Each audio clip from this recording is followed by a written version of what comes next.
The Buffalo Bills might not be playing their best football yet, but here they are, undefeated. For games, for wins. And this latest one came in convincing fashion with a 31-19 victory over the New Orleans Saints. That's now 3 straight wins by double digits, even if the scoreboard doesn't quite tell the full story. There's still room for this team to grow, still plenty to fine-tune, but what's becoming clear is that this team knows how to win games in multiple ways, even when everything's not clicking perfectly.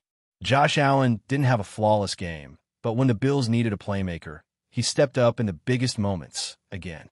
Over 250 total yards, 3 touchdowns, and the kind of leadership that changes games. That final touchdown drive in the fourth quarter, right after the Saints had cut the lead to 21-9, was vintage Allen. 60 yards in 4 plays, capped off with a strike to Dalton Kincaid to seal the deal. He had a huge third-down run that kept the drive alive, and the very next play, he delivered a laser to the end zone. That's what franchise quarterbacks do. That's what Josh Allen does. But Allen isn't doing this alone. James Cook has emerged as an absolute engine in this offense. Another 100-plus yard rushing game, another touchdown, and once again he did it without relying on any big explosive plays. His longest run was just 15 yards. That's the sign of a back who's consistently gaining chunk after chunk, moving the chains and wearing defenses down. Cook now has 3 straight games over 100 rushing yards, over 100 scrimmage yards in all 4 games this season, and he's scored in every single one of them. At this point, it's fair to say the Bills don't just benefit from Cook, they rely on him.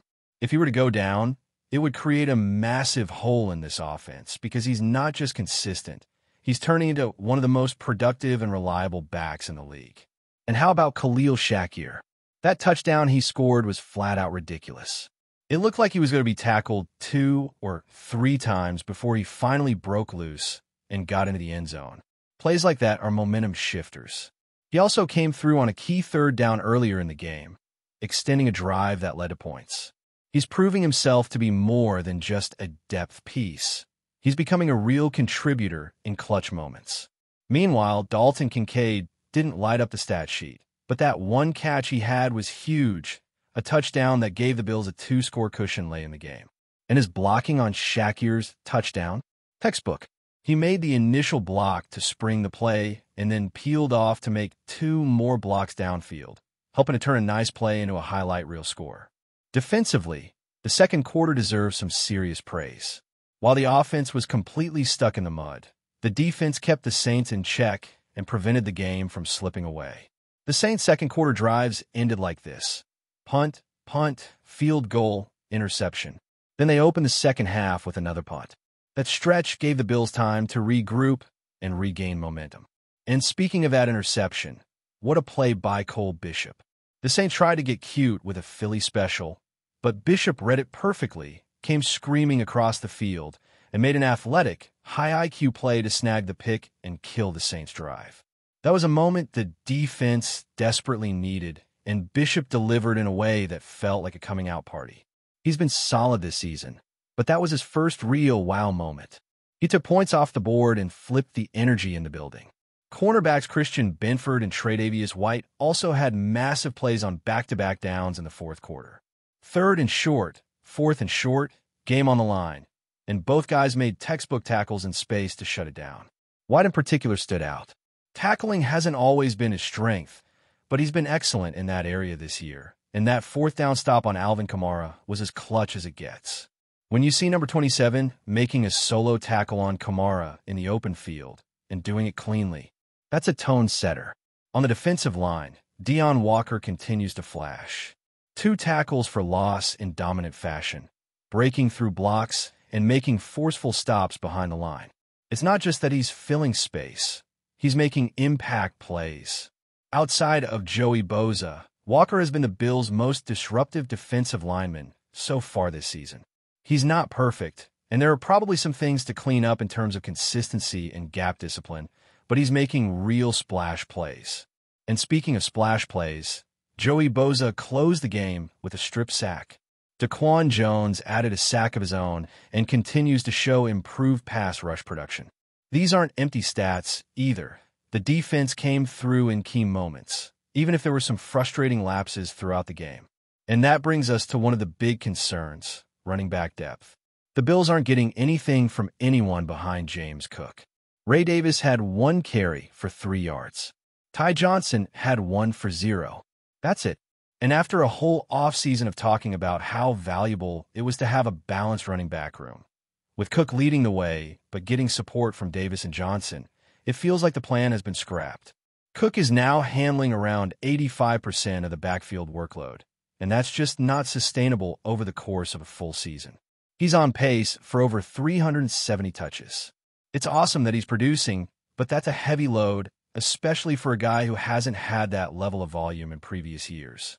At some point, the Bills are going to need a spark from someone else in that group.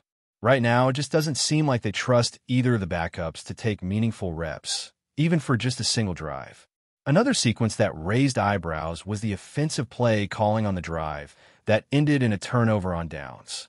The Bills had a 2nd and 4, and instead of keeping the ball in the hands of Josh Allen or James Cook, they ran back-to-back plays with Davis and Johnson that went nowhere.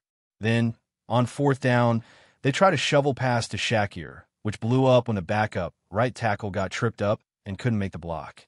That whole series screamed overthinking. You got one of the best quarterbacks in the league, you've got a running back who's been gaining yards at will, and neither of them touched the ball on 2nd, 3rd, or 4th down. That's not the kind of decision-making you want in a close game. And we can't talk about frustrations without mentioning that second quarter offensive meltdown. It was bad, like really bad. The Bills had 4 possessions, an interception, 2 punts, and the end of half sequence. They couldn't get anything going on 1st down. They kept starting drives inside their own 15-yard line and never found any rhythm. It wasn't just that they didn't score, it was that they couldn't even flip the field. When your offense keeps going 3 and out deep in your own territory, you're giving your opponent a short field and asking your defense to do too much. That kind of stretch could have easily turned the game, but the defense held strong, and the offense eventually got back on track. Still, that lull raises questions about consistency. The Bills have had moments like this in every game so far, long stretches where the offense sputters and disappears. And if this team wants to make a real Super Bowl run, that has to get cleaned up. You can't afford those stretches against the best teams in the league. But here's the bottom line. The Bills won. Again. And they did it by double digits. Again, even with flaws, even with stretches of sloppy play, this team found ways to get it done. The stars stepped up, the defense delivered timely plays, and the game was never really in danger down the stretch. That's the sign of a team that knows how to win. While the Buffalo Bills came out on top once again, it's impossible to ignore the areas that need improvement if they want to keep this streak alive deep into the season. One of the most glaring problems continues to be the run defense. Against a Saints offense that featured a first-time starter at left guard and a backup at right guard for most of the second half, the Bills still gave up almost 190 rushing yards at a clip of over 5.5 yards per carry. That's a major red flag. Missed tackles, poor pursuit angles, and failure to contain the edges were all over the tape. Kendre Miller, who hadn't exactly been lighting the world on fire before this game, looked like a rising star, slicing through gaps and finishing runs with confidence. The problem wasn't just about being overpowered. It was about technique and discipline.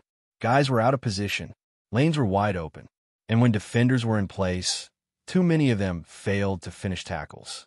It's something the Bills absolutely have to tighten up, because if a middling offense like the Saints can do this kind of damage on the ground, what happens when Buffalo faces a real power run team? Then there's the curious case of the long snapper, Reed Ferguson. You rarely hear about long snappers unless something goes wrong. And unfortunately, he was mentioned way too often in this game. 2 penalties, a bad snap on an extra point, and poor execution on a play that ended up injuring punter Cam Johnston.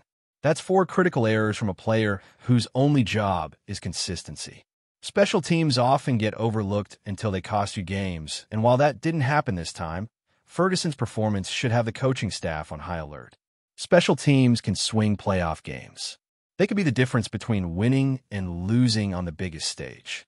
This was not the kind of performance that builds trust heading into tougher matchups. Looking at the offensive side again, one of the more disappointing trends is the lack of explosiveness or trust in backup playmakers. The usage just isn't there. You can look at the numbers and see that Keon Coleman had only 4 targets, despite looking sharp when the ball came his way. Curtis Samuel made a couple of nice plays, including a hard-nosed return and a clean whip route on a key third down, but he's another guy that doesn't seem to be getting consistent opportunities. It's the same story for Xavier Palmer. He had a catch early in the game and then was basically invisible after that. This offense is slowly turning into a two-man show, Josh Allen and James Cook. And while that might be enough to win games in September and October, it's not a sustainable formula once you get to January football. Defenses will key in on Cook. Allen will face tighter coverage and more pressure, and if the supporting cast isn't ready, it could all come crashing down. The play calling also continues to be inconsistent. For every brilliant stretch like that fourth-quarter touchdown drive, there's a baffling sequence that leaves you scratching your head. Why are you trying trick plays near midfield on manageable downs? Why are you running shovel passes on 4th and short instead of putting the ball in Allen's hands and letting him make a play? It feels like sometimes this offense overthinks itself, trying to outsmart defenses rather than just overpowering them with their talent. And when that happens, the team starts to sputter. That second quarter wasn't just about bad execution. It was about a lack of rhythm, poor field position, and questionable decision-making. You could almost feel the energy drain from the offense during that stretch. What makes all this even more frustrating is the fact that the team is clearly talented enough to dominate. The flashes are there. The ceiling is sky high. You see it in the explosive drives. You see it in the defensive stands when everything is clicking. And you see in how this team keeps winning by 2 scores, even when it feels like they're not playing their best football. But that inconsistency could be their undoing if they don't fix it. The margin for error gets thinner every week. The good news is that the coaching staff has time to address it before the meat of the schedule kicks in. But the clock is ticking. Now let's talk about some of the game day personnel decisions, because those raised a few eyebrows too. First off, Jordan Phillips got the call up at defensive tackle with Ed Oliver out. And while he didn't make a huge splash, he held his own. The real focus, though, was on the offensive line, where Ryan Vandermark started at right tackle in place of the injured Spencer Brown. Vandermark had some rough moments, including that busted block on the failed 4th down shovel pass. But overall, he was serviceable. That's not nothing. You're asking a backup to hold up for an entire game against NFL pass rushers, and he didn't collapse. The offense still put up over 30 points with him in the lineup. That's a win in itself. Before we dive back in, make sure to hit that subscribe button and give this video a thumbs up. Your support helps us keep delivering the latest Buffalo Bills updates straight to your screen. And hey, don't hold back. Let us know your thoughts on today's news down in the comments. The NFL rumor mill is buzzing this week after a surprising comment from Buffalo Bills quarterback Josh Allen. Sources close to the team claim Allen recently stated, "If TYREEK Hill comes to the Bills, I'm leaving the Bills." The remark, though not officially confirmed, has sent shockwaves through the league and sparked heated discussions among fans, analysts, and players alike. The prospect of TYREEK Hill, one of the NFL's most explosive wide receivers, joining Buffalo has long been a tantalizing thought for Bills fans. Hill's speed and playmaking ability could transform any offense, and pairing him with Josh Allen would seem, on paper, like a match made in heaven. Yet, if Allen's rumored statement is accurate, the scenario could become more complicated than anyone anticipated. Insiders speculate that Allen's concern may stem from several factors, including team dynamics and the potential shift in offensive strategy. Hill is known for his ability to command the spotlight on the field, and some speculate that Allen may fear a diminished role or a change in the chemistry that has made him one of the league's premier quarterbacks. Others suggest that Allen's comment might be a negotiation tactic, signaling his importance to team management in the wake of ongoing roster discussions. The reaction on social media has been instantaneous and polarized. Bills fans are divided between excitement at the idea of adding a superstar like Hill and worry over losing their franchise quarterback. NFL analysts are already debating the implications. Could Buffalo risk a locker room disruption for a player of Hill's caliber? Or is this merely a case of a star athlete expressing frustration amid trade rumors? Historically, the Bills have been aggressive in pursuing offensive talent, but Allen's rumored ultimatum adds a layer of intrigue. The front office is now reportedly walking a tightrope, balancing the desire to strengthen the roster with the need to maintain harmony in the locker room. Meanwhile, the rumor has ignited speculation about potential trade destinations for Allen, should Hill actually make the move. Teams like the Chiefs, Rams, and Dolphins are now mentioned in passing as possible landing spots, creating an off-season storyline that could rival any blockbuster trade saga in recent NFL history. For now, the situation remains uncertain, with no official statements from either Allen or Hill. Yet, one thing is clear. The Bills' offseason is about to become one of the most talked-about storylines in the NFL, and fans will be watching every move closely. The question remains, will Buffalo be able to pair two of the league's most dynamic talents? Or will the rumor of tension between Josh Allen and TYREEK Hill change the course of the franchise entirely? That's a wrap for now. If you enjoyed the video and want to stay on top of all things Buffalo Bills, make sure to subscribe and hit that like button. We'd love to hear what you think in the comments. See you in the next update.